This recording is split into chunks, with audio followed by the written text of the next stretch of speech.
네, 성인신심 특강 제5부 근세의 성인들. 근세라고 하면은 1500년부터 1900년까지 그때를 가리킵니다.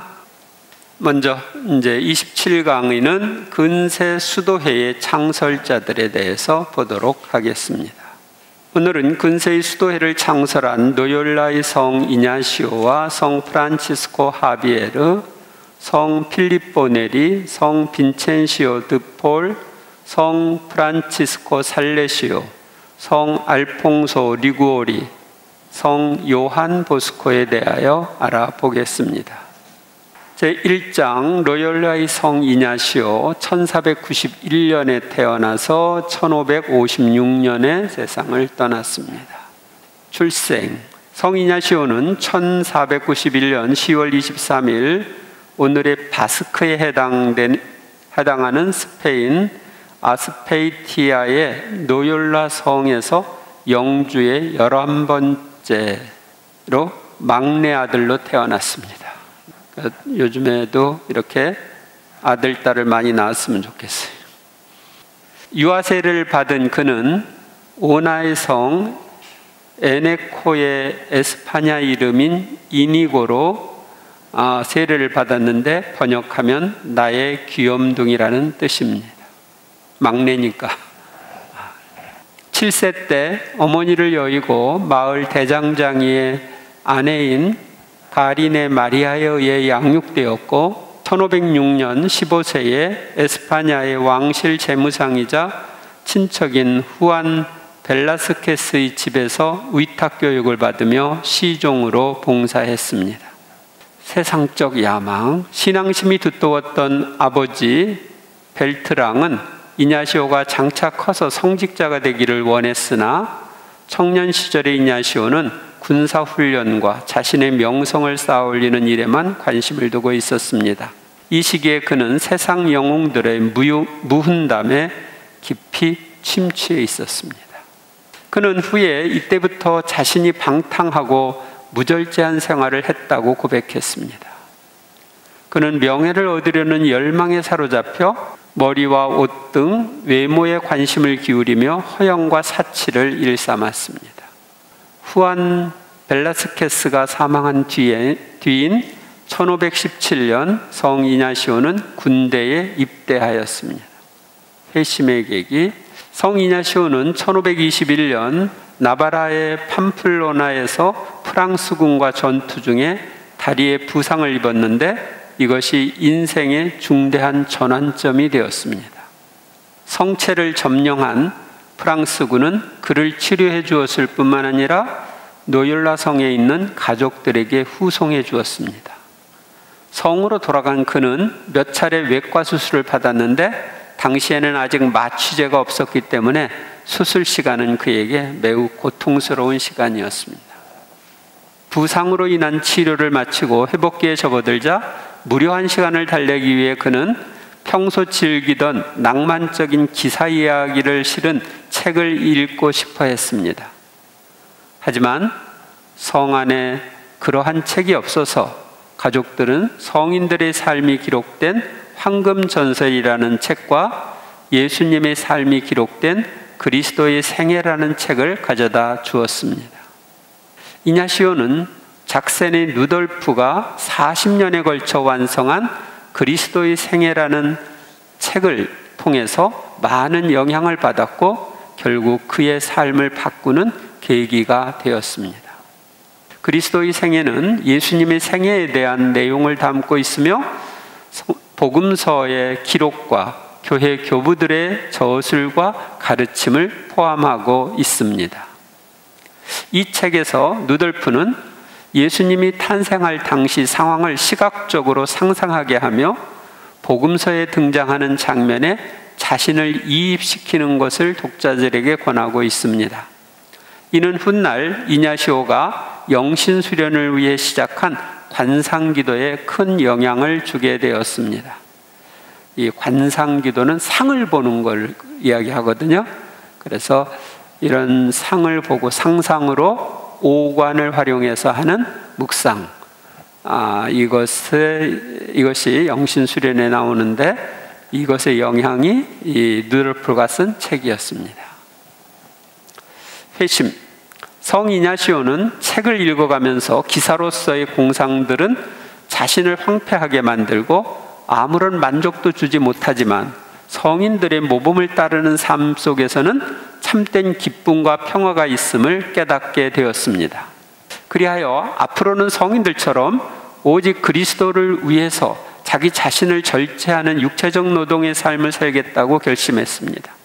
또한 그리스도에게 봉사하고자 하는 강렬한 충동을 느껴 성지 예루살렘에 가서 그리스도를 믿지 않는 이교도들에게 선교하는 사업에 자신의 일생을 바치기로 결심했습니다. 그즈음 그는 아기 예수님을 안고 계신 성모 마리아의 환시를 보게 되었습니다. 이 환시를 통해 그는 큰 위안을 받았고 지난날의 생활 전체, 특히 세속적인 욕망을 따르던 행실에 대해 심한 혐오감을 느꼈습니다. 그 후 그는 회심의 길로 들어섰습니다. 회심을 체험한 후 로욜라를 떠난 성 이냐시오는 1522년 3월 25일 몬세라트의 베네딕토 수도원을 찾아가서 사흘 동안 자신의 죄를 적어 총고회를 했습니다. 그리고 수도원 성당에 있는 성모상 앞에 자신의 칼과 갑주를 봉헌한 후 무릎을 꿇고 밤새도록 기도했습니다. 만네사 동굴에서의 한 체험. 성 이냐시오는 자신의 비단옷을 가난한 사람을 찾아가 그에게 주었습니다. 그리고 순례자의 의복을 입고 수도원을 떠나 몬세라트 산에서 약 15km 떨어진 만네사 마을 근처의 동굴로 거처를 옮겨 수개월 동안 기도와 극기와 묵상에 몰입하며 구걸로 생계를 꾸려갔습니다. 평화를 얻으려던 그는 자신의 지난 죄들에 대한 양심의 가책에 시달리면서 고행을 실천했습니다. 그의 저서로 유명한 영신수련은 바로 이 시기에 그 기본 골격이 형성되었습니다. 성지순례. 그 당시 성 이냐시오는 예루살렘으로 가서 기도와 보속의 삶을 실천하겠다는 결심을 했습니다. 1523년 이냐시오는 자기 극기와 희생의 방법으로 예루살렘 성지순례를 떠났습니다. 그는 9월 3일부터 23일까지 20일 동안 잠시 머물렀으나 이교도들의 횡포로 인한 안전상의 이유로 거주하는 것은 허락되지 않았습니다. 그래서 순례를 한 후 1524년 3월에 바르셀로나로 되돌아왔습니다. 학업 매진. 스페인에 돌아온 이냐시오는 자신이 다른 사람들을 돕기 위해서는 공부를 해야 한다는 것을 깨닫고 뒤늦게 공부를 시작했습니다. 그리하여 그는 11년을 학업 증진으로 보냈습니다. 이냐시오는 33세의 나이에 고등학교에서 자기보다 나이가 한참 어린 학생들과 공부하고 1526년 알칼라 대학교에 입학하여 철학을 공부했습니다. 이냐시오는 자신이 말레사에서 체험한 영신수련을 다른 사람들과 나누고 싶어 강론을 하다가 계몽파 이단으로 몰려 42일간 투옥되었습니다.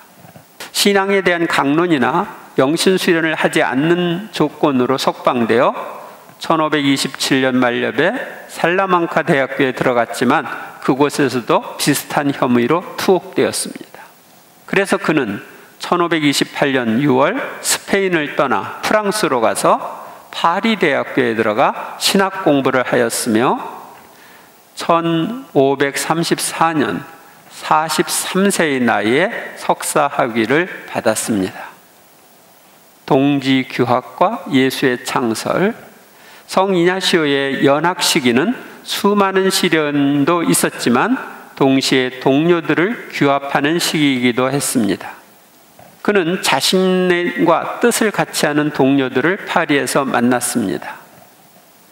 즉 사부와 출신의 성 베드로 파브르, 나바라 출신의 성 프란치스코 하비에르, 에스파냐 사람인 나이네스와 살레몬과 보바디아, 포르투갈인 로드리게스 등입니다. 이들은 성 이냐시오처럼 외적 고행, 구걸, 단식, 맨발로 다니기 등으로 자신을 단련했습니다. 1534년 8월 15일 그들은 몽마르트 수도원의 소성당에서 가난과 정결, 그리고 공부가 끝나는 대로 예루살렘으로 가겠다는 세 가지 서약을 했습니다. 성 이냐시오는 1537년 6월 24일 동료들과 함께 그곳에서 사제품을 받았습니다. 그러면은 아마 46세 정도의 사제가 된 겁니다. 1537년 겨울 성 이냐시오는 동료 성 베드로 파브르와 나이네스와 함께 교황을 아련하기 위해 로마로 길을 떠났습니다. 로마로 가던 도중 라스토르타라는 마을의 경당에서 이냐시오는 특별한 환시를 체험했습니다.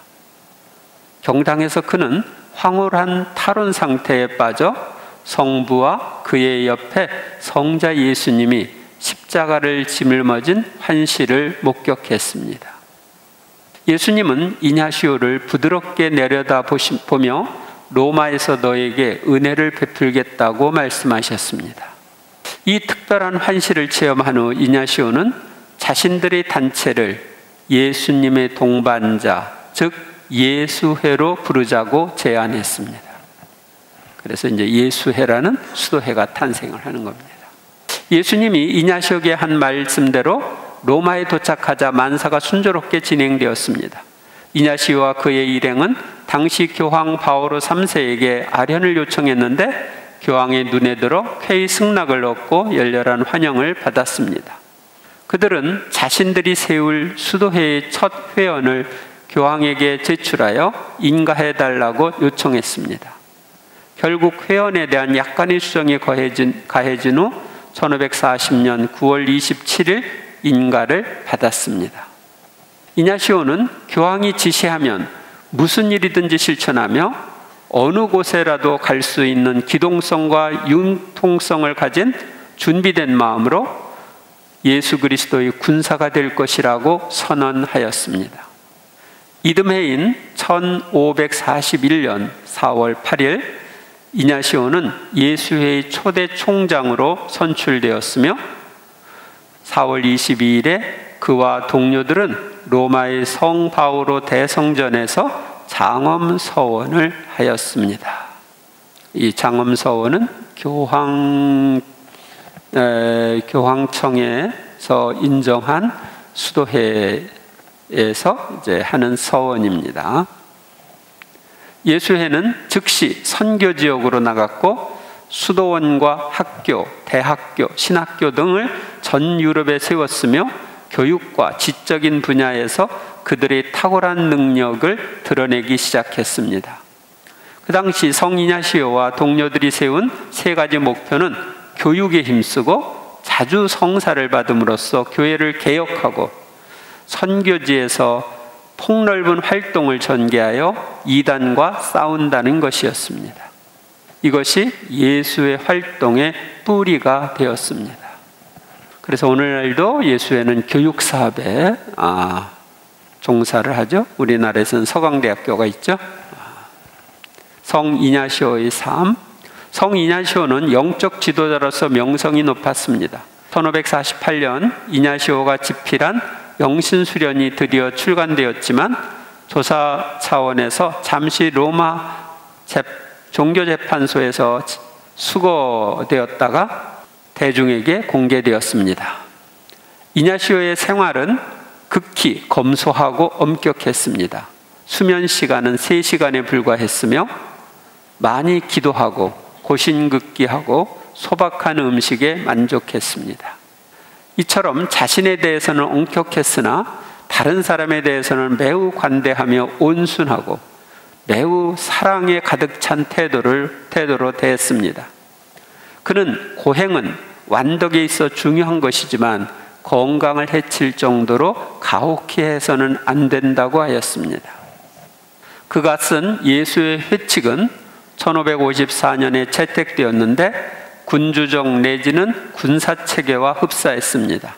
특히 교황과 수도의 총장에 대해 전적으로 복종할 것을 강조했습니다. 그래서 이 예수의 서원 중에 하나는 교황에게 무조건 복종하는 거예요.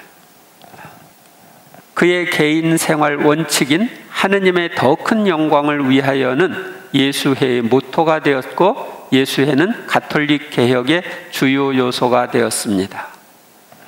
1553년부터 1555년까지 이냐시오는 비서 신부의 끈질긴 요청으로 자신의 인생 이야기를 받아쓰게 했습니다. 이게 자서전입니다.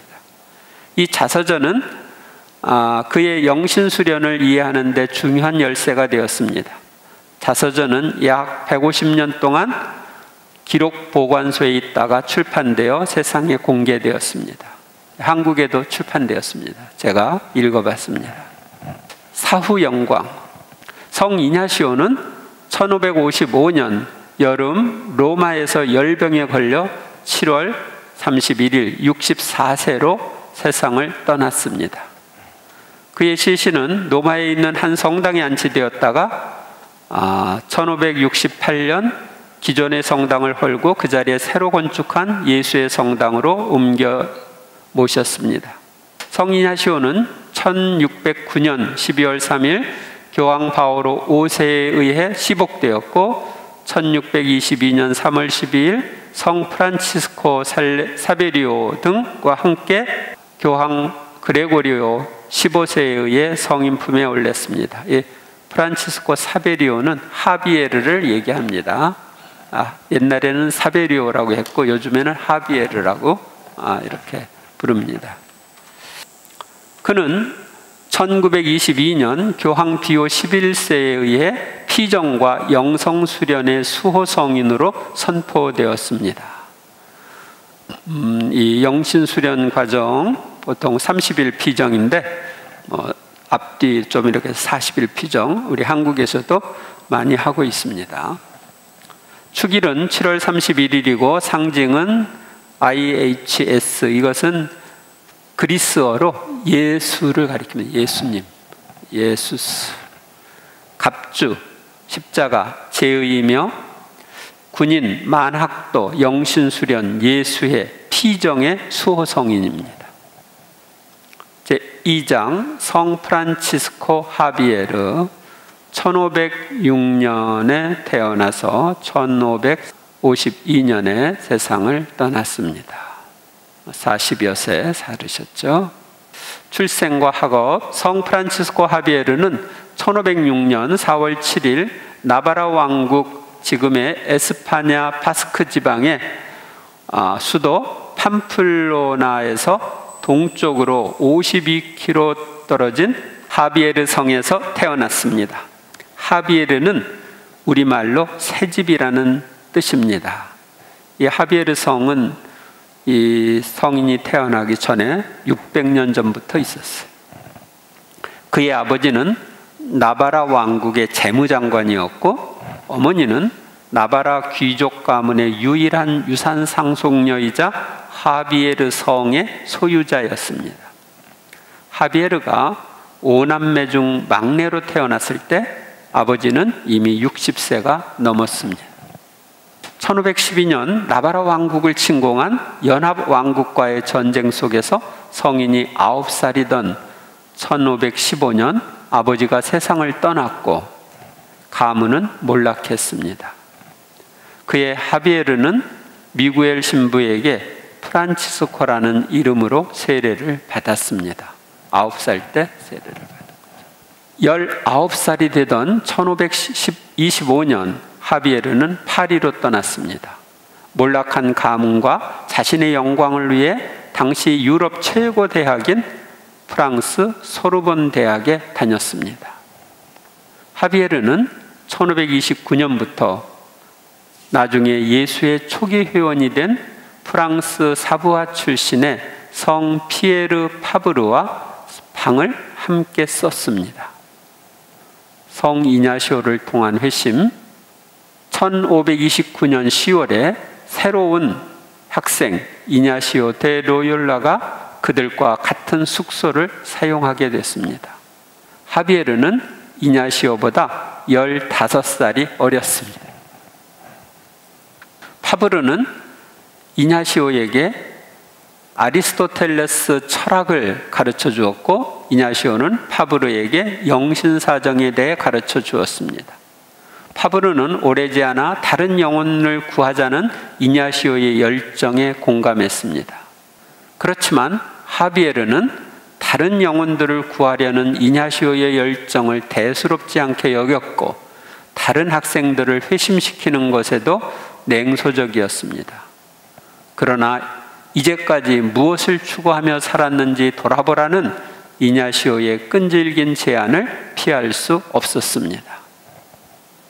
사람이 온 세상을 얻고도 제 목숨을 잃으면 무슨 소용이 있겠느냐는 이 마태복음 16장 26절에 이 말씀을 인용하며 영적인 세계를 이야기했을 때 하비에르의 마음은 세속적 야망에서 그리스도를 향한 열정으로 방향을 바꾸었습니다.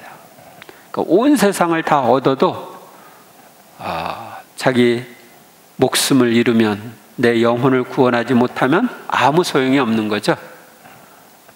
하비에르는 자신의 회심을 이끌었던 이 성경 구절을 평생 가슴에 새기고 살았고, 나중에 이 구절을 자주 편지에 인용하곤 했습니다. 예수의 창립 회원이 됨. 1534년 8월 15일 성모승천 대축일에 하비에르는 이냐시오를 비롯한 초기 동료 6명과 함께 파리 몽파르트 언덕에 있는 생드니, 아까 이야기했죠, 그 소송당의 지하 묘소에서 서원을 했습니다.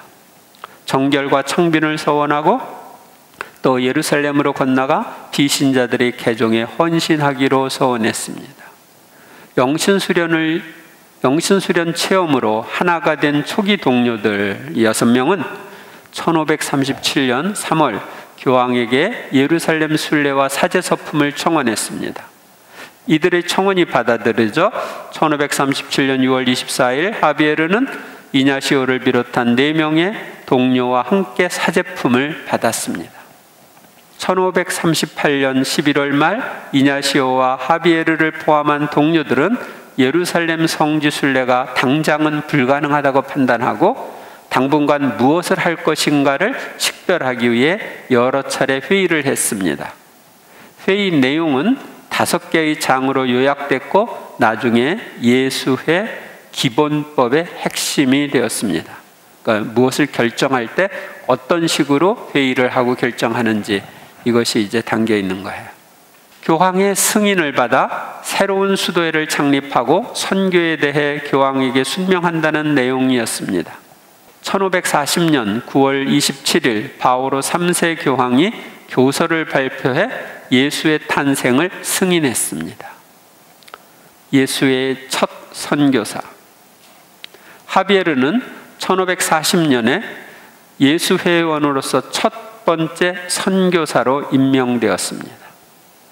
하비에르는 1541년 포르투갈 왕의 요청에 따라 교황의 동방 특사 자격으로 리스본을 떠나, 이거 포르투갈의 수도가 리스본이죠. 리스본을 떠나 1년 뒤 포르투갈령 동인도 수도 고아에 도착, 3년간 전교 활동에 전념했습니다. 이 고아는 인도의 뭄바이에서 밑으로 꽤 많이 떨어져 있는 도시입니다. 그는 교황사절이라는 당시로는 상당히 높은 위치에도 불구하고 주교관에 머물지 않고 병원에 기거하면서 병자나 수인들을 돌보았습니다. 그는 가는 곳마다 그곳의 가난한 사람들과 함께 살며 그들의 초라한 음식과 잠자리를 함께 나누었습니다. 또한 어린이들에게 교리를 가르치며 세례를 주었습니다. 그는 복음을 전할 때 열심히 기도하고 참여하는 모범을 보였으며 뛰어난 설교로 많은 이들을 감동시키고 변화시켰습니다. 그는 언제나 주님, 저는 여기 있습니다. 당신은 제가 무엇을 하기를 원하십니까? 원하시는 곳이면 어디에나 저를 보내주십시오 라고 고백했습니다. 1545년 9월경 말레이 반도 말라카에 상륙한 그는 이듬해 1월 뉴기니아 섬 서쪽 몰루카스 제도를 방문하고 말라카로 돌아오다 일본인 야지로를 만나 세례를 주었습니다. 말라카는 제가 방문한 적이 있습니다. 그리고 3년 뒤 그 일본인과 함께 일본으로 건너가 2년 3개월간 복음을 전파하여 일본 교회 복음화에 큰 영향을 주었습니다. 처음으로 일본에 선교를 한 분이에요. 일본에서 복음을 전파하던 중 중국이 아시아 문화권에 큰 영향을 준다는 것을 깨달은 그는 중국 선교를 준비하기 위해 1551년 11월 일본을 떠나 말라카를 거쳐 이듬해 인도 고아로 되돌아갔습니다. 중국에 대한 선교 계획을 세우고 1552년 4월에는 중국을 향해 출발한 성인은 중국 상치안 섬에서 약속된 안내자를 기다리던 중 열병을 얻어 1552년 중국 광동 근처의 상치안 섬에서 46세의 나이로 세상을 떠났습니다. 사후 영광. 성 프란치스코 하비레의 유해는 인도의 고아에 안장되었습니다. 사도 바오로의 버금가는 위대한 선교사라고 부르는 그는 수많은 우연과 역경을 딛고 상상할 수 없는 거리와 지역을 여행하였고 개종시키니만 10만 명에 이르는 것으로 추정합니다. 사후 그의 편지는 당시의 젊은 예수회원들에게 선교에 대한 열망을 불러일으켰습니다. 인도와 일본의 사도로 불린 성인은 1622년 3월 12일 이냐시오와 함께 교황 그레고리오 15세에 의해 시성되었습니다.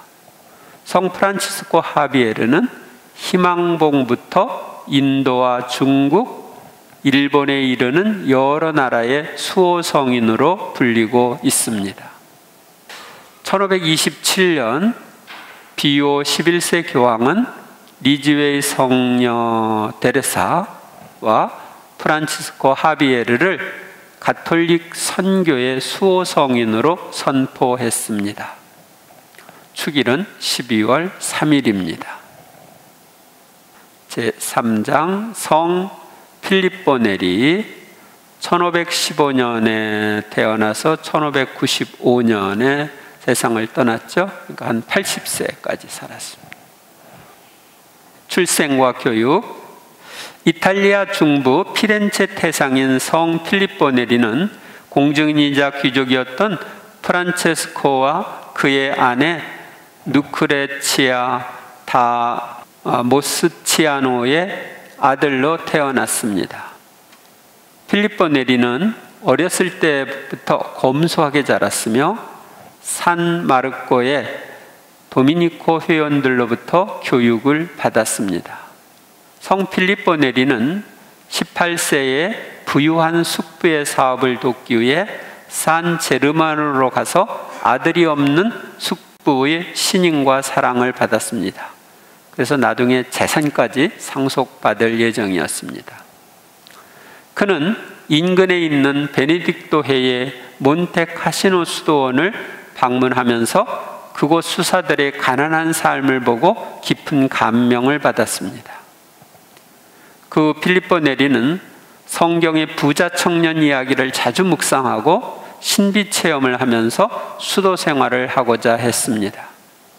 그래서 그는 1533년 로마로 가서 그곳의 어느 부유한 고향 사람의 두 아들을 가르치면서 은거 생활을 하다가 2년 후에 사피엔차와 산타고스티노에서 철학과 신학을 3년 동안 공부했습니다.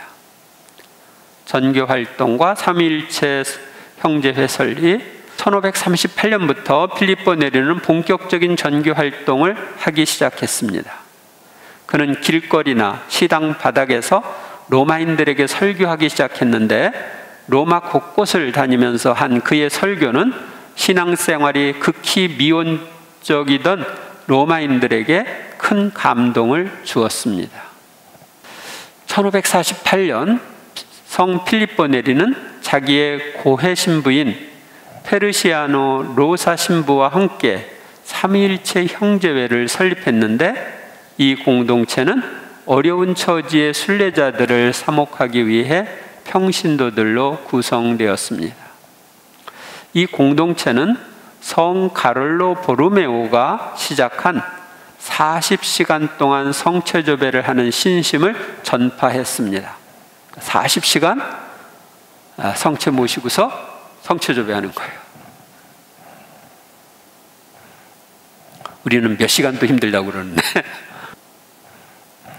1551년에 필리포 네리는 주위 사람들의 공고를 받아들여 늦은 나이에 부제 서품을 받았으며 1555년 5월 23일 사제 서품을 받았습니다.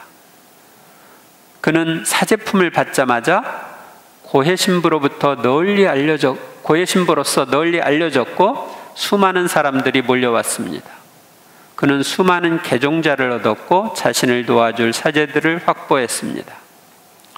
오라띠오리회 창설, 1556년 필리포 네리는 몇몇 동료들과 함께 산 지롤라모 델라 카리타 병원에 자리를 잡고 그곳에 오라토리오회라는 작은 기도 모임을 시범적으로 만들어 운영하기 시작했습니다. 오늘날 많은 사람들이 오라토리오를 독창, 합창, 관현악을 위한 대규모 악곡으로 알고 있지만 사실 이 오라토리오의 기원은 바로 필리포 네리가 창설한 오라토리오 회의에 있습니다. 오라토리오라는 용어는 본래 수도원 혹은 신학교에서 생활하는 사람들을 위한 작은 경당을 의미했습니다. 성체가 모셔져 있는 작은 경당을. 그런데 필리포가 이 경당에서 동료 사제들과 영적 모임을 갖고 고해 성사를 베풀었고 모임 명칭도 자연스럽게 오라토리오 회가 되었습니다. 이후 교황 그레고리오 3세가 이 모임을 공식 승인했고 이 오라토리오가 음악 용어로 정착했습니다. 오라토리오 모임에서 성경을 감동적으로 느끼기 위해 성극을 하고 노래를 불렀기 때문입니다. 이후 오라토리오는 하이든, 비발디, 모차르트에 의해 크게 발전했습니다. 실제로 오라토리오 회가 설립된 연대는 1564년입니다. 이때 성 필리포 네리는 산 조반니 성당 주임 신부였고 5명의 제자들이 사제품을 받았습니다. 필리포 네리의 오라토리오 회는 처음에는 작게 시작했지만 시간이 지나면서 사제들의 참여가 크게 늘기 시작했습니다. 오라토리오 회는 엄격한 생활 규율과 청비를 요구하지 않았고 별도의 서원도 없었습니다. 오라토리오 회는 그저 지금 있는 자리에서 하느님을 만나고 행복한 사제 생활을 이끌어갈 수 있는 힘을 줄 뿐이었습니다. 회원들은 성경을 읽고 함께 기도를 하는 한편 영성서적과 성인전들을 탐독하고 묵상을 나누었습니다. 여러분들이 이런 영신서적들, 성인전 이런 것들을 탐독하고 묵상을 나누면 아주 좋습니다. 그 열매는 소외된 이웃을 위한 헌신, 복음 선포에 대한 열정, 신비 체험에 대한 갈망으로 나타났습니다. 사제가 쇄신되면서 교회도 쇄신되기 시작했고 오라토리오 회를 통해 로마는 쇄신되고 있었습니다. 이 새로운 수도회는 1575년에 공식 승인을 받았는데 이때 필리포 네리가 이미 로마의 명사로 널리 알려진 때였습니다. 성 그레고리오 13세 교황은 그에게 발리첼라의 산타 마리아 성당을 하사했는데 그는 옛 성당을 철거한 후 그 자리에 키에사 누오바 새 성당이라는 뜻입니다. 새 성당을 짓고 오라토리오 회의 본원으로 사용했습니다. 삶과 영광. 성 필리포 네리는 로마의 사도로 알려졌고 교황과 추기경은 물론 권력자들과 일반 시민들로부터 큰 존경을 받았습니다. 그는 뛰어난 영적 지혜와 환시를 통해 부자와 가난한 자, 권력자와 힘없는 사람들을 가리지 않고 도와주었습니다. 특히 그는 사람의 마음을 꿰뚫어보는 해안을 가지고 있었다고 합니다.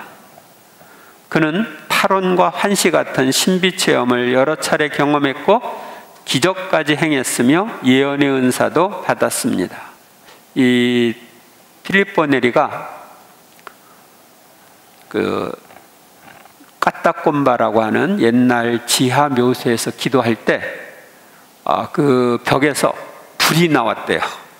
불이 나와가지고서 이 필리포 네리한테 덮쳤는데 그때부터 몸이 엄청 뜨거워가지고 겨울에도 뜨거워 하면서 옷을 벗을 정도로 이렇게 몸으로도 그런 그 체험을 했다고 합니다. 그래서 불세례를 받은 거예요.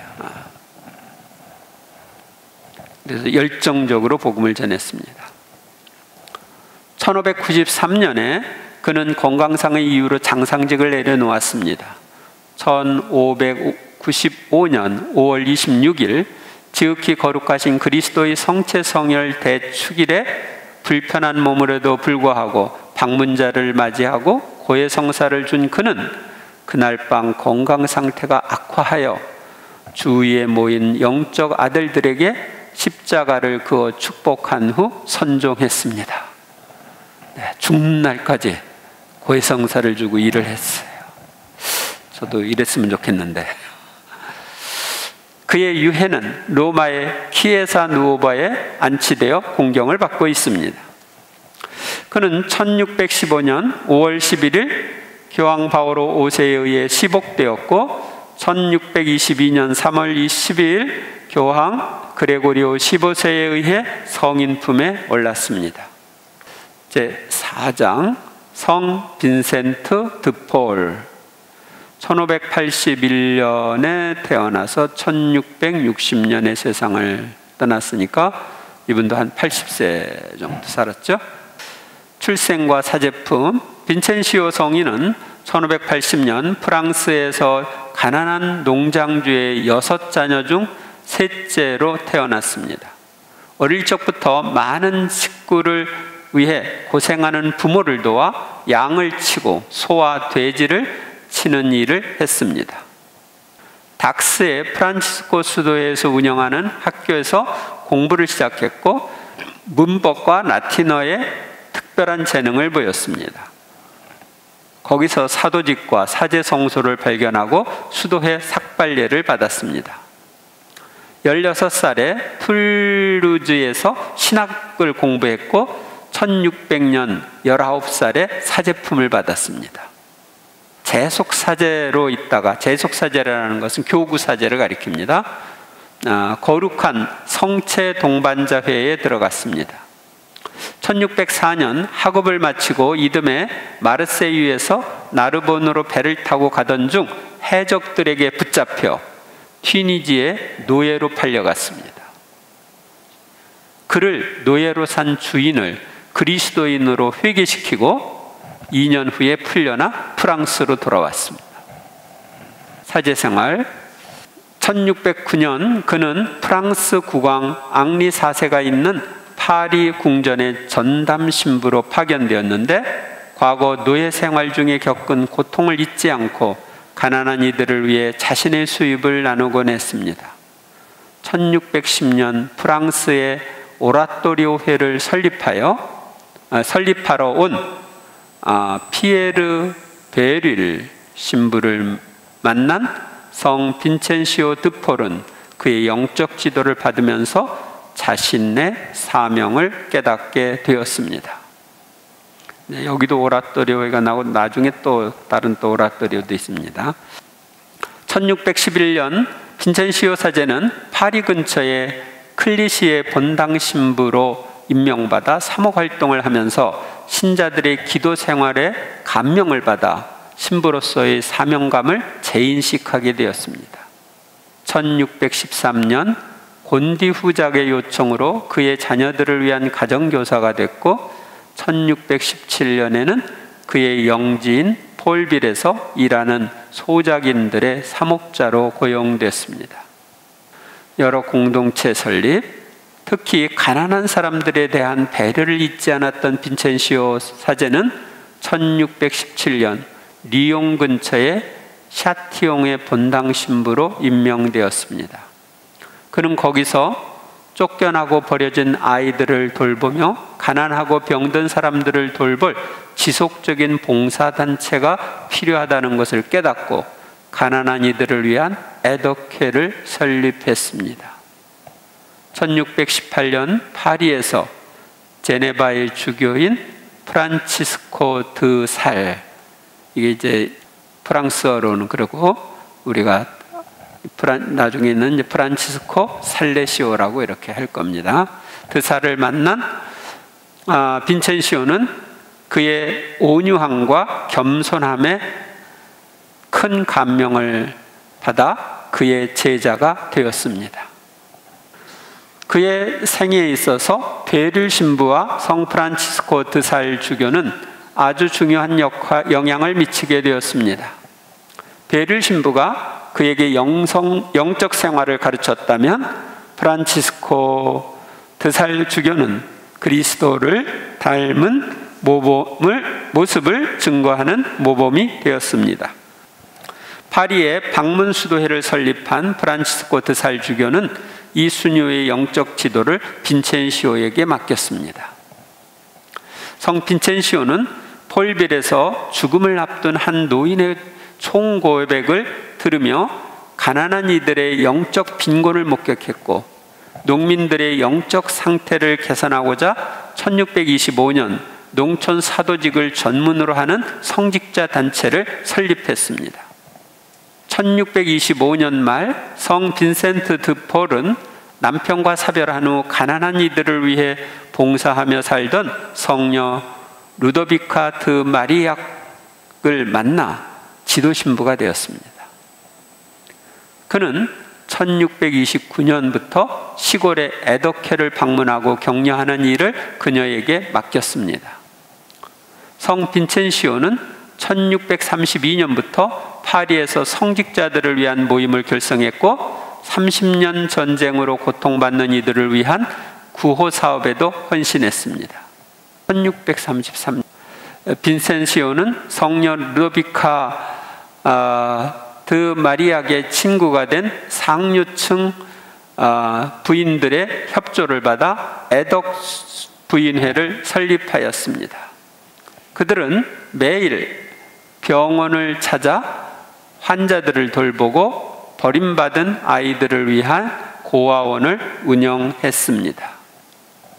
그는 계속해서 이러한 봉사를 이어갈 수녀회의 필요성을 절감하고 애덕 수녀회를 설립하여 성녀 루도비카 드 마리약을 초대 원장으로 임명했습니다. 이 수녀회가 오늘날 성 빈첸시오 아 바오로 사랑의 딸 회입니다. 이 폴은 바오로를 가리키거든요. 그래서 요새는 빈첸시오 아 바오로 회 그렇게 표현하기도 하죠. 빈첸시오 드 폴은 북아프리카의 그리스도인 노예들을 대속하는 데 힘썼고, 그러니까 노예들이 그리스도인들을 잡아다가 노예로 팔았을 때 돈을 주고 다시 사서 고향으로 이렇게 돌아오게 하는 그런 일이 노예들을 대속하는 일입니다. 나자로회라고 불리기도 하는 선교 사제회를 설립하고 사제 양성을 위해 신학교도 세웠습니다. 빈첸시오 사제는 1643년 누이 13세가 사망하기 전에 그에게 고해성사를 청할 만큼 궁정생활에도 크게 영향을 미쳤습니다. 그의 자성과 약자들을 위한 지원 활동은 신분을 가리지 않고 이어졌습니다. 빈첸시오는 정복하다라는 뜻의 라틴어 빈케레에서 유래한 이름입니다. 사후 영광. 성 빈첸시오 드 폴은 1660년 9월 27일 파리에서 사망하여 나자로회의 파리 본부의 모원에 묻혔습니다. 1737년 클레멘스 12세의 교황에 의해 시성되었고 1885년 레오 13세 교황에 의해 모든 자선사업의 수호성인으로 선포되었습니다. 축일은 9월 27일입니다. 오늘날 대부분의 성당에서는 가난한 사람들을 위한 자선의 창구로 빈첸시오회를 두고 있습니다. 우리 본당도 있죠? 이 빈첸시오 아 바오로 회는 1833년 프레드릭 오자남 신부가 창설했지만 성 빈첸시오 드 폴 신부의 정신을 그 중심에 두고 창립되었습니다. 그 빈첸시오 성인 말씀 함께 읽어봅시다. 형제들이여, 이 약한 사람들에게 가십시오. 이 약한 사람, 힘없는 사람을 짊어지십시오. 그러면 이 약한 사람, 힘없는 사람은 틀림없이 여러분을 짊어지고 하늘나라로 올라갈 것입니다. 제5장 성 프란치스코 살레시오. 1567년에 태어나서 1622년에 세상을 떠났습니다. 아까 성 프란치스코 드 살을 가리킵니다. 탄생과 공부. 성 프란치스코 드 살. 주교는 1567년 8월 21일 이탈리아의 독립공국인 사보이아의 토렌스에 있는 가문의 성인 샤토르 드 살에서 태어났습니다. 샤토르 드 살에서 태어났습니다. 6남매 가운데 장남이었던 프란치스코는 최고의 학교에서 교육을 받게 하겠다는 부친의 열망에 힘입어 파리 인근 안시대학과 클레르몽의 예수회 대학에서 공부했습니다. 그리하여 그의 영성과 지식은 예수의 영향을 받아 형성되었습니다. 1583년 파리의 클레르몽 대학교에 들어간 후 1년 뒤 프란치스코는 운명에 대한 신학 토론에 참석한 후에 자신이 죽으면 지옥에 떨어질 것이라고 생각해 공포심에 빠지게 되었습니다. 1586년 12월 그의 절망과 공포심은 극에 달해 결국 몸살이 나서 몸져 눕게 되었습니다. 1587년 1월 프란치스코는 두려움을 가득 안고 프랑스 남부에 있는 생테티엔드그레 성당을 방문한 후 마음의 평온을 되찾았고 자신의 일생을 하느님께 바치기로 결심했습니다. 프란치스코는 하느님이 자신을 위해 어떠한 길을 걷게 해도 상관없다고 생각했습니다. 왜냐하면 성경에 나오듯이 하느님은 사랑이시기 때문이었습니다. 사랑의 하느님에 대한 충실한 헌신은 그의 불안감을 떨쳐냈을 뿐만 아니라 이후 생활과 그의 사상에 큰 영향을 미치게 되었습니다. 가톨릭 영성에 대한 그의 가르침은 훗날 그가 쓰게 된 서서인 신심생활 입문을 통해 알아볼 수 있습니다. 신심생활 입문도 한국에 출간됐습니다. 사제와 주교의 삶. 1588년 프란치스코는 파리 대학교에서 이탈리아의 파도바 대학교로 편입하여 법률과 신학을 공부했습니다. 그곳에서 그는 사제가 되기로 마음먹었습니다. 1592년 법학과 신학 분야에서 모두 박사 학위를 받은 프란치스코는 수도 생활을 위해서 화려한 세속의 일과 전망을 모두 포기하고 1593년 12월 18일 안시에서 사제품을 받았습니다. 그 후 그는 1594년 샤블르 지방의 선교사를 자원하여 5년 동안 활동하였는데 52개 본당을 다시 가톨릭 교회로 돌이키는 큰 성과를 거뒀습니다. 그곳은 칼뱅주의자들이 약 50년간 가톨릭 신앙을 금지하고 프로테스탄트를 강요하던 선교 지역이었습니다. 암살자와 칼뱅 교도들의 끊임없는 공격에도 불구하고 그는 이곳 주민들을 가톨릭으로 개종시키는데 큰 성공을 거두었습니다. 그는 스위스 제네베 교구의 보좌주교로 임명되었다가 1602년 제노바 교구장 주교가 죽자 프란치스코가 그 뒤를 이어 제네바 대교구의 교구장에 착자하였습니다. 주교로 재직하는 동안 그는 대중의 마음을 이끌어내고 경청하게 하는 탁월한 강론 능력을 갖추었으면서 엄격한 생활을 고수하는 성직자로서 대중으로부터 명성을 얻었습니다. 특히 그는 가난한 사람들이 친구이면서 놀라울 정도로 깊은 온화함과 이해심을 가진 사람으로 알려졌습니다. 이 사실은 프란치스코 살레시오가 그 아주 감정이 격한 그런 소유자였는데, 주님을 닮아서 이렇게 온유하게 됐다고 그럽니다. 저술과 수도회 설립.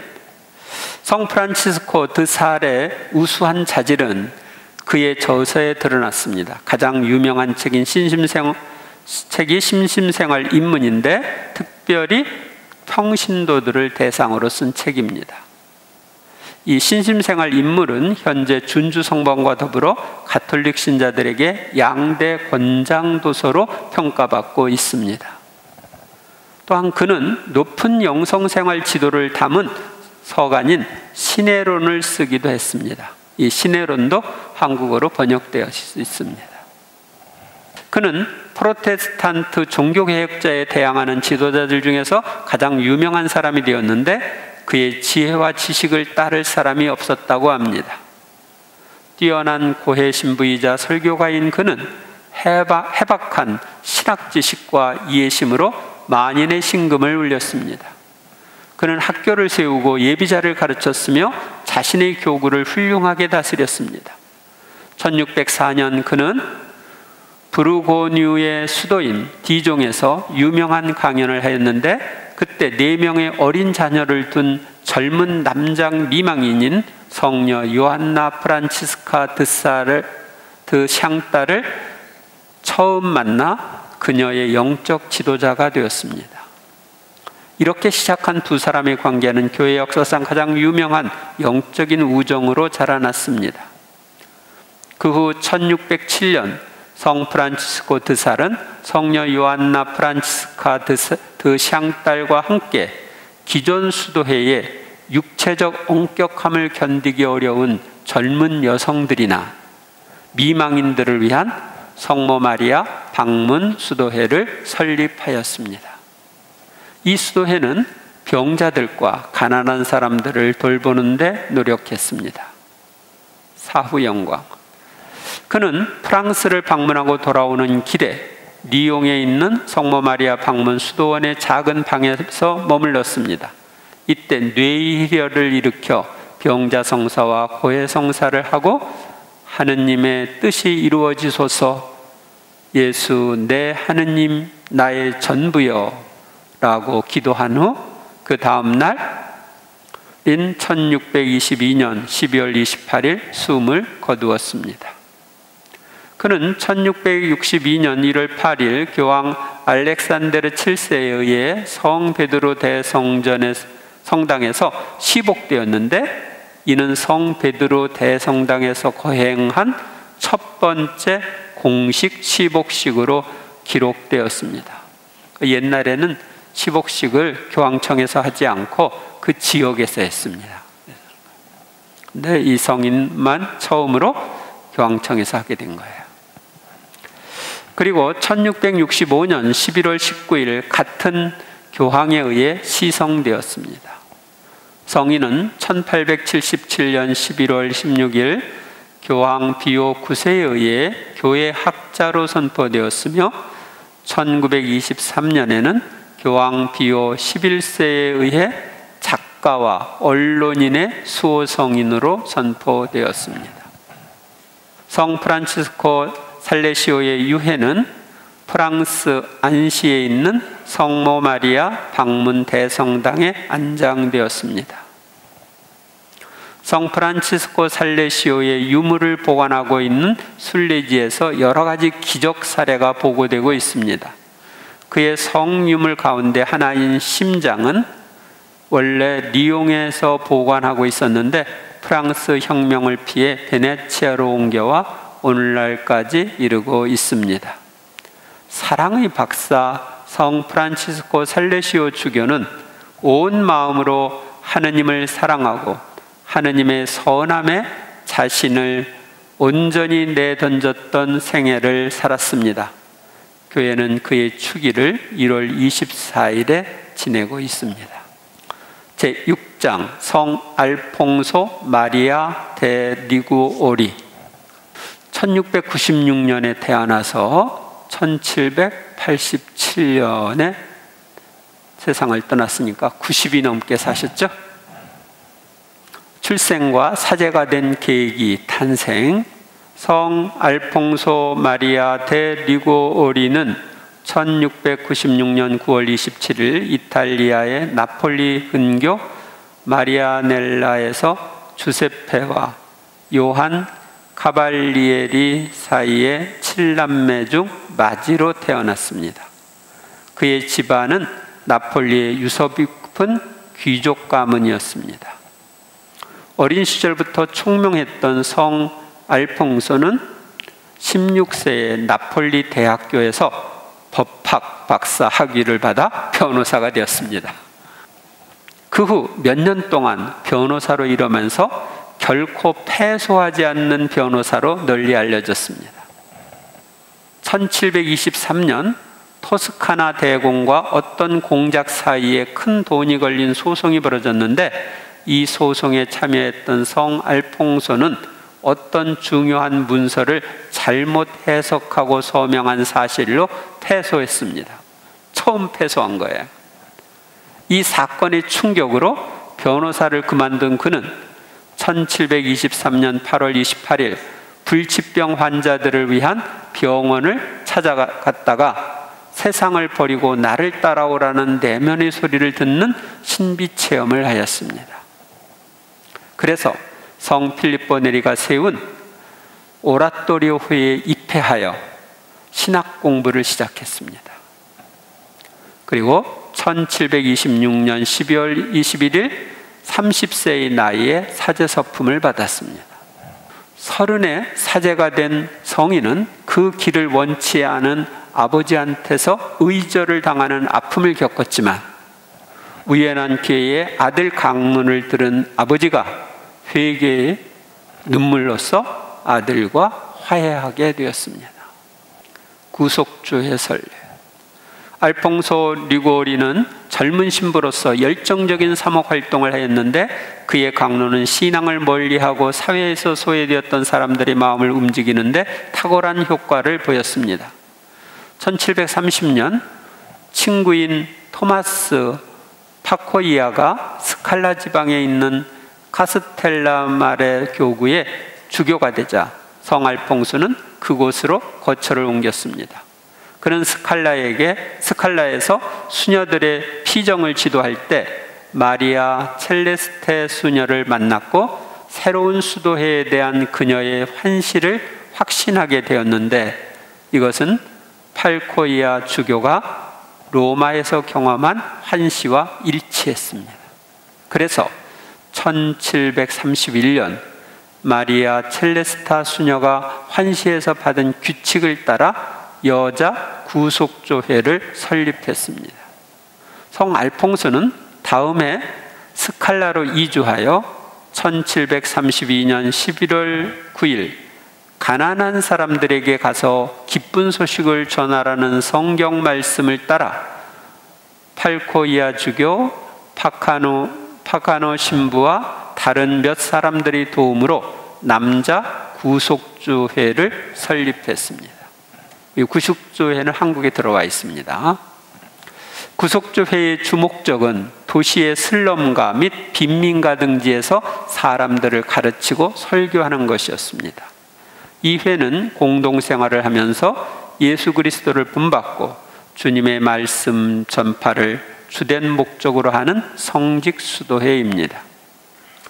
구속조회는 1749년 2월 25일 교황 베네딕토 14세로부터 인가를 받았으며 같은 해 열린 총회에서 성 알퐁소는 수도회 종신총장으로 선출되었습니다. 죽을 때까지 총장하는 거예요. 다음 해에 여자 구속조회도 교황으로부터 승인을 받았습니다. 주교로서의 삶. 성 알퐁소는 인근 지역을 다니면서 설교 사도직을 열렬히 수행하였으며 저술 활동에도 매진했습니다. 교황 클레멘스 13세는 1762년 6월 20일 산타 아가다 데이 고티라는 나폴리의 한 작은 교구장 주교로 알퐁소를 임명하였습니다. 교구장을 지내는 동안 알퐁소 리고리는 성체와 성모 마리아에 대한 신심을 장려하는 내용의 강론집과 책, 논문들을 집필하였습니다. 그의 성체조배 책은 한국어로도 번역되어 있습니다. 제가 옛날에 이걸 가지고 기도를 많이 바쳤습니다. 그는 이 교구를 돌보는 13년 동안 성직자, 수도원, 그리고 전 교구의 혁신을 계획하였으며 가난하고 배우지 못한 사람들을 구제하는 자선활동을 전개하였습니다. 이러한 열정적 활동으로 중병을 얻었고 또 죽을 때까지 괴롭혀온 류머티즘으로 마비될 때도 많았기 때문에 1776년 교황 비오 6세의 허락을 받고 주교직을 사임했습니다. 성 알퐁소 리고리는 주교직을 사임한 후에 파카니에 있는 수도 공동체로 돌아가서 글을 쓰고 사람들을 만나며 구속주회의 정립과 운영에 주력하였습니다. 이분이 나중에 머물렀던 그 수도 공동체에 제가 가본 적이 있습니다. 하지만 나폴리 왕국의 당국자들 때문에 많은 괴로움을 겪었습니다. 교회와 나폴리 왕국 사이의 갈등 상황에서 교황령 외의 지역에 있던 공동체들이 알퐁소의 관할권을 벗어나게 됨으로써 회는 두 계열로 분열되었습니다. 성 알퐁소는 둘로 분열된 수도회가 다시 합쳐지는 것을 보지 못하고 1787년 8월 1일 91세로 살레르노에서 선종하였습니다. 저서와 사후 영광. 구속주회는 성 알퐁소가 선종한 직후 다시 하나로 재건되어 발전하였습니다. 성 알퐁소는 윤리, 신학, 수학 관한 놀라운 저서들을 남겼습니다. 특히 그의 윤리신학은 엄한 윤리를 강조한 얀세니즘과 반성직주의를 극복하면서 올바른 윤리관을 정립하는 저서로 높이 평가받고 있습니다. 그의 신심서 가운데 가장 돋보이는 책은 마리아의 영광입니다. 이것도 한국어로 번역되어 있습니다. 내용이 아주 많이 출판된 책입니다. 그는 1816년 9월 15일 교황 비오 7세에 의해 복자품에 올랐으며 1839년 5월 26일 교황 그레고리오 16세에 의해 시성되었고 1871년 교회 학자로 선포되었습니다. 1950년 4월 26일 교황 비오 12세에 의해 고해 사제들과 윤리신학자들의 수호 성인으로 선언되었습니다. 로마에 가면 이 윤리신학을 전문적으로 배우는 이 알퐁소 대학교가 있습니다. 윤리신학으로 유명한 대학입니다. 축일은 8월 1일입니다. 알퐁소는 고결하고 준비된이라는 뜻이 있는 독일 이름 아달푼스에서 유래한 것으로 보입니다. 구속주의 영성이 드러난 알퐁소 성인의 말씀, 구속주의 영성은 가난한 사람들에게 복음을 선포하여 하느님을 체험할 수 있도록 하는 것입니다. 그래서 가난한 사람들이 살고 있는 한복판에 수도원을 지었습니다. 함께 읽어보겠습니다. 아무도 돌보지 않는 사람들에 대한 특별하고 섬세한 사랑을 우리의 가슴 속에 지니고 다니자. 모든 이들이 이해하고 따를 수 있도록 강론을 하고 하느님 말씀의 빵을 배움이 부족한 사람들도 받아먹고 배부를 수 있도록 잘게 나누어야 한다. 어떤 사람이 나쁜 악습에 깊이 빠져들어 있을수록 그만큼 더 부드럽고 다정스럽게 그에게 다가가야 한다. 인간의 양심은 하느님이 활동하는 거울이다. 양심은 인간의 가장 거룩한 중심이며 성전이다. 우리 그 나쁜 악습에 빠져 있는 사람, 냉담자들, 그 사람들이 더 쌀쌀하게 대하면 안 돼요. 사랑으로 대해야 사랑이신 분이 그 가운데 일할 수가 있어요. 당신은 언제, 어느 때, 어느 장소에든지 기도할 수 있다. 당신이 일을 할 때나 휴식을 취할 때나 기도는 당신의 마음을 단순히 하느님께 들어올리는 것이다. 하느님을 사랑하는 사람은 기도를 사랑한다. 양심의 가책은 곧 회개의 시작이다. 그리하여 영혼을 정화하고 사려 깊은 성격으로 만든다. 제7장 성요한 돈보스코 1815년에서 1888년까지 사신 분입니다. 출생과 어머니 영향. 성요한 보스코는 1815년 8월 16일 이탈리아의 백기에서 농부인 프란치스코 보스코와 마르게리타 오키에나의 막내 아들로 태어났습니다. 마르게리타는 말가리타를 가리킵니다.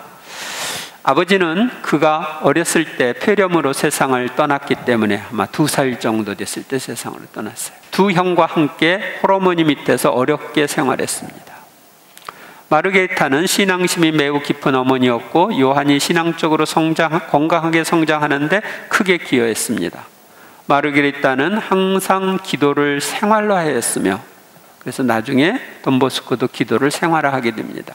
어려운 살림살이에도 불구하고 거지나 어려운 처지에 있는 이들이 구걸을 하면 빈손으로 돌려보내지 않는 사람이었습니다. 돈보스코는 어려운 가정 형편에도 늘 밝고 명랑했습니다. 그는 장터에서 본 광대나 고개사를 곧잘 흉내내 친구들 사이에서 가수, 배우, 마술사로 통했을 정도로 밝게 성장했습니다. 그의 어머니는 가난 속에서도 자녀 종교교육에 각별한 관심을 기울였습니다. 어머니의 영향을 받은 그는 훗날 수많은 역경 속에서도 하느님의 뜻을 받아들이며 기쁨과 희망 속에서 살아가는 법을 배웠습니다. 가난 때문에 정규 학교에 갈 수 없었던 성 요한 보스코는 9살 때 농한기를 이용하여 카프리 글리오 초등학교에서 읽기와 쓰기만을 배웠습니다. 9살 때 꿈. 1825년 요한은 9살 무렵 자신의 일생을 계시해 준 꿈을 꾸었습니다. 드넓은 마당에서 수많은 아이들이 뛰어놀고 있었는데 그 중에는 더러 욕을 하는 아이들이 있었다고 합니다. 요한은 그 아이들을 말리려다가 되려 싸움에 휘말리게 되었는데, 그러자 얼굴이 너무 빛나서 똑바로 쳐다볼 수 없는 고상한 옷차림을 한 위험 있는 남자 한 분이 나타나 요한을 부르며 다음과 같이 말했다고 합니다. 주먹다짐으로 하지 말고 온유와 사랑으로 이들을 내 친구로 삼아야 하느니라.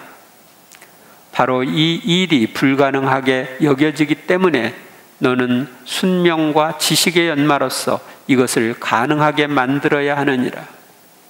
나는 네 어머니가 하루에 3번 인사드리라고 가르쳐준 그분의 아들이란다. 성모님께 하루에 3번씩 인사를 하고, 내 이름은 나의 어머니께 여쭤봐라. 어린 요한이 너무나 당황하여 어쩔 줄 몰라 하는 가운데 태양과 같이 빛나는 망토를 입고 있는 존엄한 부인이 나타나 다정하게 손을 잡았다고 한다. 순간 마당의 아이들은 모두 사라지고 사나운 동물들이 나타났다. 그리고 그 부인에게 다음과 같은 말을 들었다. 자, 여기가 너의 일터다. 내가 지금 일해야 할 곳이다. 겸손하고 강인하고 굳건한 사람이 되어라. 지금 이 순간 내가 보고 있는 이 동물들에게서 일어나는 일을 너는 장차 나의 자녀들에게 하게 될 것이다. 요한이 다시 눈을 들어보니 사나운 짐승들이 모두 순한 양으로 변해서 그 남자와 부인 곁에서 껑충껑충 뛰놀았다. 요한은 이내 울음을 터뜨리며 무슨 말인지 설명해 달라고 애원했다. 부인이 때가 되면 모든 것을 깨닫게 될 것이다 라고 말하자 요한은 잠에서 깼다. 사제생활 청소년 사목 오라토리오. 그 꿈을 계기로 요한 보스코는 사제 성소에 대한 열망을 갖게 됐지만 가난한 과부의 아들로서 공부를 할 수 있는 여건이 마련되지 않아 남의 집 머슴살이나 상점의 조업원 또는 직공 등을 하면서 신부가 되는 데 필요한 공부의 길을 찾았습니다.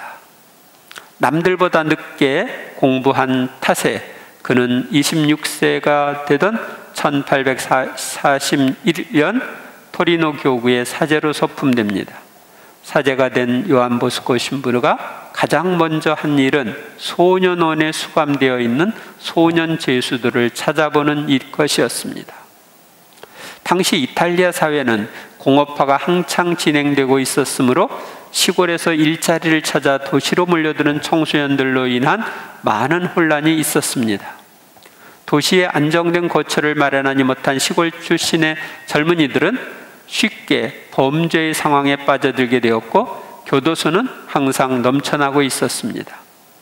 아이들도 그리스도교적 가치에 입각한 교육을 받고 사랑과 관심을 충분히 받으면 교화될 수 있으리라고 생각한 요한 보스코는 일요일마다 마음껏 뛰어놀 수 있도록 아이들에게 성당 마당을 내어주었습니다. 내 아이들아, 죄가 되지 않는 한 마음껏 뛰놀아라 라고 하며 본인도 아이들과 함께 어울려서 즐겁게 놀아주었고 한편으로 교리를 가르치기도 했습니다. 요한 보스코의 오라토리오는 특별히 본당이 없는 아이들의 본당이 되었으며 교리교육과 고해성사, 성체성사, 그리고 놀이가 있었습니다. 기쁨 속에서 주님을 섬기라는 살레시오의 전통적인 격언이 생겨난 곳이 바로 발도코 오라토리오였습니다. 그때부터 살레시오회의 모든 사목 장소는 오라토리오의 특징을 지니게 되었습니다. 바로 젊은이들을 맞아들이는 집, 삶을 준비시키는 학교, 기쁘게 아이들과 주님과 함께 뛰노는 운동장, 그리고 주님을 찬미하는 성당입니다. 이런 요건을 갖추어서 아이들을 돌봤던 것입니다. 옛날에 제가 살레시오 회에 많이 다녔었는데 어떤 수사님이 신부님이 뭘 시키니까 기쁜 마음으로 하겠습니다. 이야기를 하고 그 일을 하는 걸 볼 수 있었어요. 기쁨 중에 주님을 섬기라. 이것을 이제 실천하는 거예요. 청소년들을 위한 기숙사와 학교 설립. 보스코 신부는 버림받은 청소년들이 그들을 돌봐주고 곁에 있어주고 정직한 주인 밑에서 일할 수 있도록 여건을 마련해주면 정직한 시민과 착한 그리스도인으로 거듭나게 된다는 것을 체험했습니다. 그리하여 1851년에서 53년 사이에 고아들과 가출 소년들을 위한 성 요셉 카파소 신부와 독지가들의 도움으로 발도코에 기숙사를 세웠으며 재본소나 인쇄소 등의 직업학교와 기술학교도 시작했습니다. 이 성 요셉 카파소는 보스코 신부님의 영적 지도 신부예요. 고해 신부였습니다. 일반 교육에도 관심을 가져 기숙사의 소년들을 외부 학교에 보냈으며 1856년에는 불어난 소년들을 교육하기 위해 기숙사 구내에 학교를 세우는 등 그의 청소년 교육 사업은 점점 확장되어 갔습니다. 그는 엄격한 규율이나 훈련을 피하고 사랑으로 대하였으며 각자의 성장과 발전 과정을 주도 면밀하게 관찰하여 대응하였고 각자의 개성과 신앙을 격려하여 훌륭한 인격의 소유자로 길러냈습니다. 이 사업이 날로 확대되자 그는 소년들에 대한 교육과 사랑을 설교하러 다니는 한편 유명한 예방교육법이란 저서를 저술했습니다. 이 예방교육법 책도 한국에 번역되었습니다. 수도회 설립. 성 요한 보스코는 사업의 지속적인 발전을 위하여 교황 비오 9세의 권고에 따라 1859년 18명의 제자들이 수도 서원을 할 수 있도록 인도했습니다. 그들은 가난한 청소년을 위해 일생을 바칠 것을 서약했습니다. 제자들이 첫 수도 서원으로 기초를 다진 살레시오회는 1869년 3월 1일 정식으로 교황청으로부터 수도회 인가를 받았고 1871년에 회원 인가를 받았습니다. 1872년에는 성녀 마리아 도미니카 마자렐로와 함께 소녀들의 교육을 위해 그리스도인의 도우미신 성모 마리아회, 곧 살레시오 수녀회를 창립하였습니다. 1876년에 살레시오 협력자회를 설립하였는데 그들은 청소년들의 구원을 위해 일하는 성 요한 보스코 사업의 협력자로서 기도와 함께 경제적인 도움을 베풀었습니다. 제가 옛날에 이 협력자회에 들어가려고 여기에 대해서 공부한 적이 있습니다. 돈보스코가 1835년에 키에리 신학교에 입학하였을 때 신학교 복도에 걸려있던 살레시오 성인의 다 미히 아니마스 쳇데라 톨레, 즉 나에게 영혼을 다오 그 외엔 다 가져가라는 말은 평생에 걸친 삶의 모토요 지침이 되었습니다. 그래서 돈보스코는 수도회를 창립하면서 프란치스코 살레시오를 수도회의 수호성인으로 정하고 수도회의 이름도 살레시오회로 명명하였습니다. 요한 보스코 신부의 보살핌을 받은 청소년들은 그를 돈보스코라고 부르며 친밀하게 따랐고 요한 보스코 신부의 교육 철학에 따라 설립 운영되던 도제학교, 공업학교, 의료학교, 야간학교는 큰 성과를 거두어 사회의 모범이 되었습니다. 요한 보스코 신부가 선종하기 전까지 2천여 권의 책을 썼으며 오라토리오 출신 사제들만 1000명이 넘었다고 합니다. 사후 영광, 성 요한 보스코 신부는 1888년 1월 31일 침대 주위에서 자신을 지켜보는 회원들에게 모든 사람들에게 선을 행하고 아무에게도 악을 행하지 마십시오. 나의 아이들에게 천국에서 기다리겠다고 전해주시오 라는 말을 남기고 72세의 나이로 선종하였습니다. 그의 묘비에는 고아들의 아버지라는 문구가 새겨져 있습니다. 그는 1929년 6월 2일 교황 비오 11세에 의해 시복되었고 1934년 4월 1일 같은 교황으로부터 성인품을 받았습니다.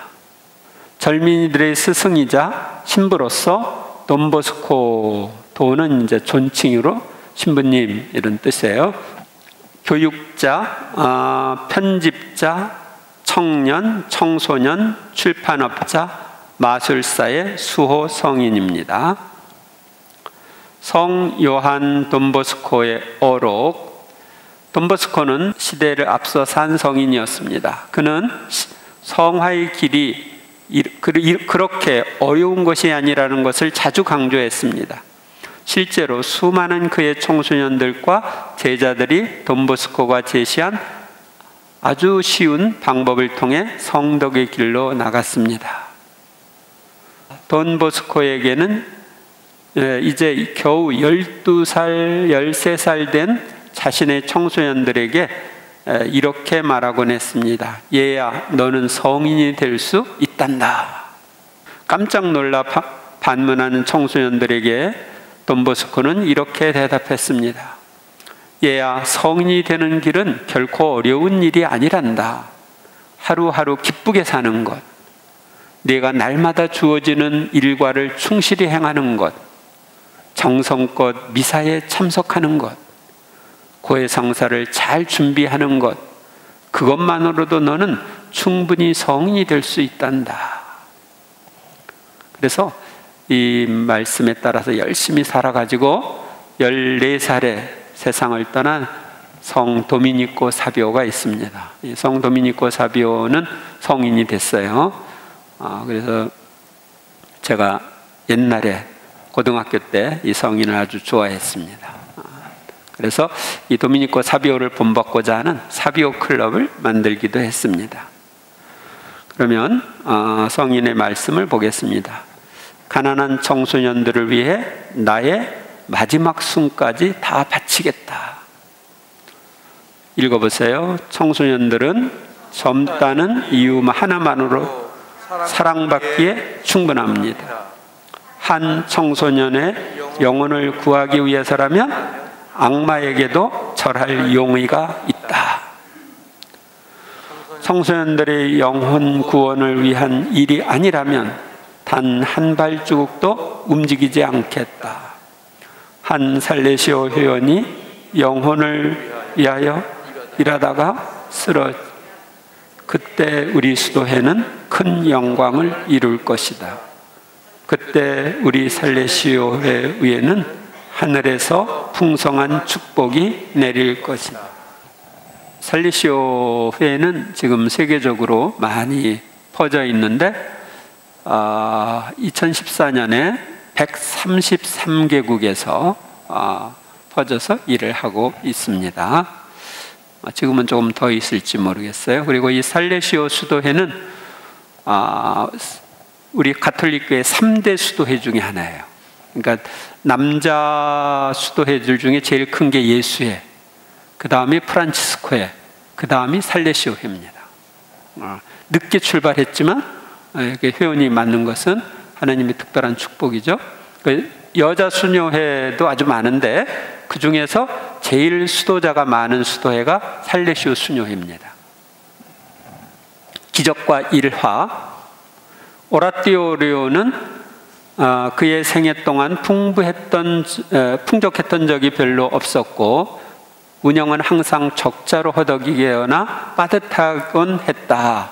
하루는 빵이 다 떨어져서 주방장은 고해 성사를 주고 있던 요한 보스코 신부에게 찾아와 빵이 부족하다고 알렸다. 고해 성사가 끝나고 요한 보스코 신부는 광주리에 있던 빵을 아이들에게 나눠주기 시작했는데, 나눠주기 시작할 때 10몇 개 남짓밖에 없었으나 무려 400여 명의 아이들이 빵을 받았다고 한다. 빵을 많게 하는 기적이 일어난 거죠. 이런 일을 먼 발치에서 목격한 아이는 다음 날, 마침 그날 오라토리오 생활이 싫어서 어머니와 함께 나가려고 하던 참이었는데 이 광경을 보고 회심하여 결국 신부까지 되었다. 또 이제 피정을 할 때 그 아이들에게 나눠줄 군밤 3자루를 준비하라고 하는데 1자루밖에 없었어요. 근데 수백 명의 아이들에게 양껏 가질 수 있도록 또 나눠준 그런 기적이 있었고요. 또 고해성사를 받고 죽었으면 하는 아이가 있었는데 위독하다는 말 듣고 찾아왔지만 이미 세상을 떠났어. 근데 이 요한 보스코가 그의 이름 카를로 하고 부르자 눈을 뜨고 이제 죽기 전에 성사를 받고 죽으려고 했는데 그렇게 못하고 죽었던 그가 다시 살아나가지고 고해 성사를 받고 죽은 그런 이야기가 있습니다. 이 요한 보스코 성인전에 보면 수많은 기적 이야기가 나옵니다. 그 중에서 좀 3가지만 말씀드린 것입니다. 좋으신 하느님께서 우리 교회 안에 이런 좋은 분들을 주신 걸 감사해야 되겠습니다. 지금까지 우리는 근세에 여러 수도회를 세워 교회에 봉사한 성인들에 대해서 살펴보았습니다. 그들이 세운 수도회는 지금도 세상에서 큰 역할을 하고 있습니다. 이런 훌륭한 성인들을 주시고 그들이 세운 수도회를 통해 지금도 일하고 계신 주님께 감사와 찬미를 드립시다. 아울러 이 세상에 더 많은 성인들을 주시도록 청하고 나부터 성인이 되도록 힘씁시다. 영광이 성부와 성자와 성령께 처음과 같이 이제와 항상 영원히 아멘. 성부와 성자와 성령의 이름으로 아멘.